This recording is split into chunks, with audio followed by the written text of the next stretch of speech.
Hello, hello, aujourd'hui on est avec Yazi, ingénieur du studio Grand Paris, et on va parler de la composition.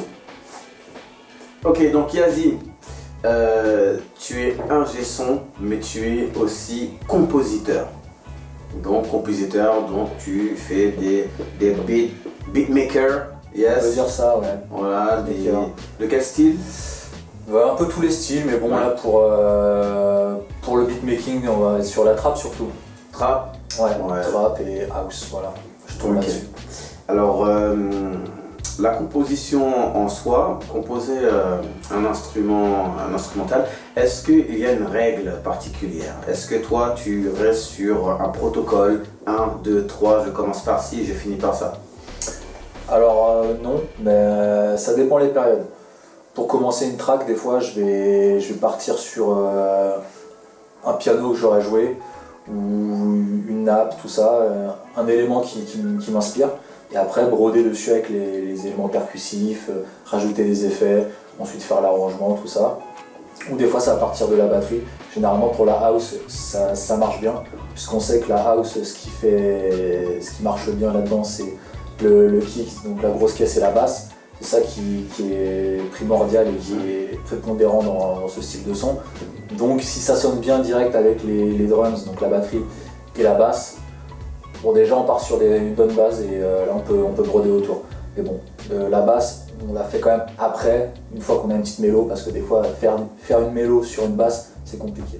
Alors quand tu composes, est-ce que ton état d'humeur joue sur ta manière de composer? Ça peut. Mais pas tant que ça. Je sais que ça marche beaucoup chez des gens, leur état d'esprit. Moi, c'est plus selon ce que je vais jouer à tel moment. Je vais me laisser guider par la composition qui peut être joyeuse même quand je suis pas joyeux. Et voilà, je me laisse un peu guider par ce que je commence à faire.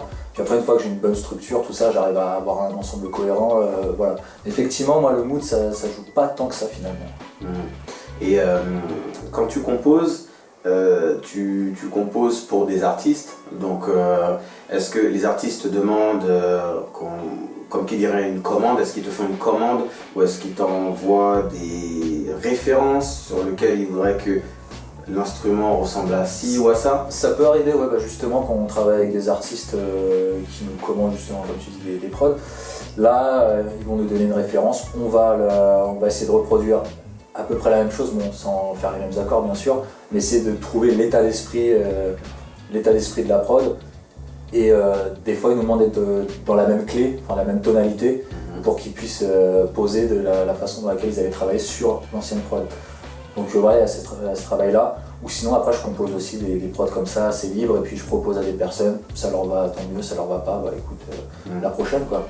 Ok. Est-ce que le milieu du beatmaking, est-ce que tu trouves que c'est un milieu assez vendeur? Est-ce qu'on trouve des gens qui achètent?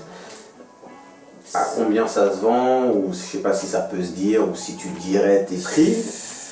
Moi ça varie vraiment, c'est surtout tabou. Moi non, pas tabou, mais du coup moi, en vrai je vends pas mes prods sur des plateformes et des trucs comme ça. C'est plus à des personnes des artistes que j'ai déjà enregistrés des fois, parfois, ou alors des artistes d'autres ingénieurs avec qui je travaille.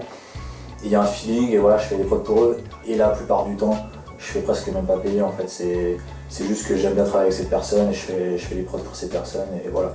Bon ben Yazi, je te remercie. Toujours un plaisir. C'était vraiment super sympa, très très beau débat. Si vous avez des commentaires, n'hésitez pas à les lâcher, comme ça on pourra rentrer dans les sujets qui vous intéressent. Et moi je vous dis à très bientôt. Ciao ciao.